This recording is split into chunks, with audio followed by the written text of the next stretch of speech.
आप सुन रहे हैं मन कही गुरतेज के साथ।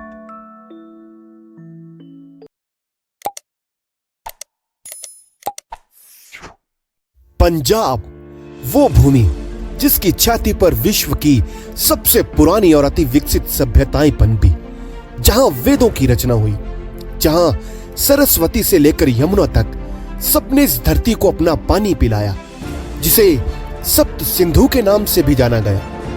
जब दुनिया भाषा और बोली का विकास सीख रही थी, तब यहां तक्षशिला ज्ञान की ज्वाला बनकर दुनिया को रोशनी दे रही थी। इसी धरा पर अनेकों विद्वानों और संतों ने अपना निवास बनाया। इसके सर पर हिमालय का ताज था और पांवों में कुरुक्षेत्र के विशाल मैदान। बौद्ध धर्म के स्तूपों के अवशेष आज भी यहां शांति का संदेश देते हुए मिलते हैं।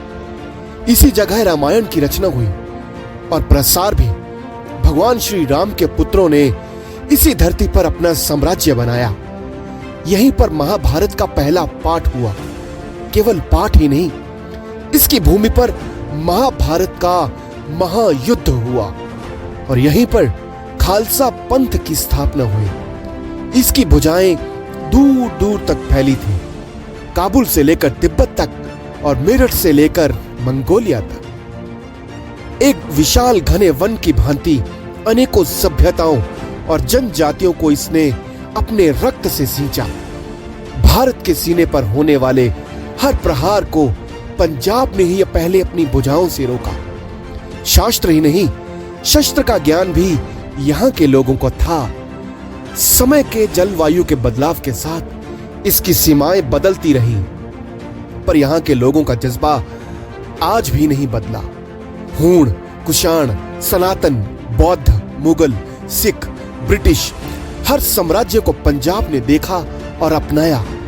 वो पंजाबी जिन्होंने भारत ही नहीं बल्कि विश्व के अन्य देशों को भी अपने पांव पर खड़ा किया और विकसित किया। भारत के आजादी के इतिहास में पंजाबियों के बलिदान की गाथा भी शीर्ष में आती है। चाहे मदन लाल ढींगरा हो या करतार सिंह सराभा, गदर पार्टी की लहर हो या जलियांवाला बाग, 1947 को पंजाब को दो भुजाओं में काट दिया गया। 5 दरियाओं की धरती को 3 और 2 में बांट दिया गया। पूर्वी और पश्चिमी पंजाब, लैंदा और चड्ढा पंजाब में इसके टुकड़े कर दिए गए। धर्म के आधार पर इसका बंटवारा कर दिया गया। बुल्ला पाकिस्तान में रह गया। पावन शक्ति पीठ और अमृत का घर भारत में। लकीरों से बांटने का खेल यही नहीं रुका। भारतीय पंजाब को फिर से 3 हिस्सों में बांट दिया गया। भाषा और धरातल के आधार पर हरियाणा और हिमाचल प्रदेश बना दिए गए। पंजाब को छोटे से टुकड़े में समेटकर किसी अनाथ बच्चे की भांति छोड़ दिया गया। पर पंजाब हदों का मोहताज नहीं। पंजाब तो दिलों में बसता है, खून में बसता है। जब भी बलिदान, शिक्षा या दिशा निर्देश की आवश्यकता होगी, रक्त बीज की भांति कण कण में समाई पंजाबियत मिट्टी की खुशबू की भांति बाहर आ जाएगी। बहुत लोग आए और गए, पर पंजाबियत को नहीं मार पाए। वो हमारे दिलों में जिंदा है, अश्वत्थामा की तरह।